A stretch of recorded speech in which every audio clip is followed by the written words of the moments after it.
My name is James Lark and I am a composer.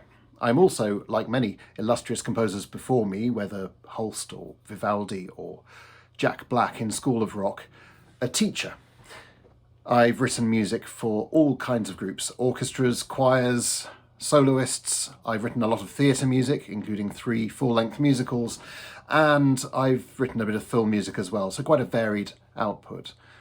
How did I get here? I studied music at school. I took GCSE music and A-level music, but I also immersed myself in a lot of extracurricular music. I am a violinist and I played in youth orchestras and school orchestras. I sang in choirs, and I tried to make opportunities where possible to compose music. Even then I had an idea that composition was a thing that I wanted to take further. And so I wrote for some of the groups that I played with.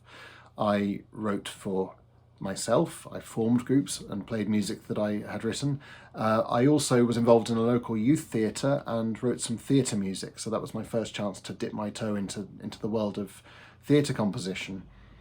After that I went to university. I studied music at Cambridge, which at the time had, I think it's fair to say, a fairly old-fashioned course, which suited me very well. I was interested in composition and the nuts and bolts of technical composition and how music is put together. I'm not sure it necessarily suited people who were more interested in performing at the time, though that course has changed a great deal since I was there. And there are, of course, a huge number of very fine music courses available in different universities. I would say that if you're thinking along those lines, music is a really broad subject, and there are lots of different ways of approaching it. So every music course is a little bit different. So I would look very closely at what different courses offer.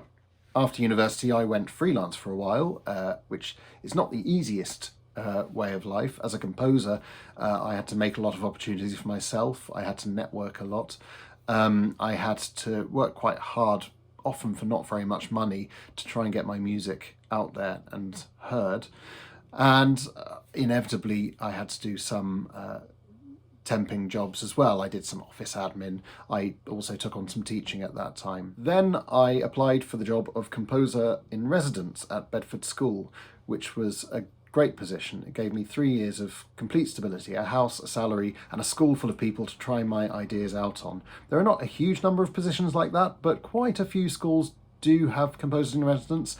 And I've also seen similar positions in theatres and other arts communities, so they do exist.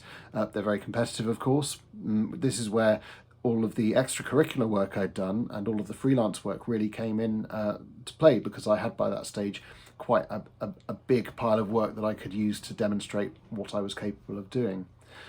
And that's also what led me into teaching, of course. Having worked at Bedford School for 3 years, I got a job at Westminster Abbey Choir School, which is a specialist music school. So looking back, I would say that obviously the music that I studied at school was important and the university course was important, but all of the extra music that I took part in, the orchestras, the choirs, and the composition that I did for those different groups, has proved to be a really important basis for the work that I'm doing now, 20 or more years later.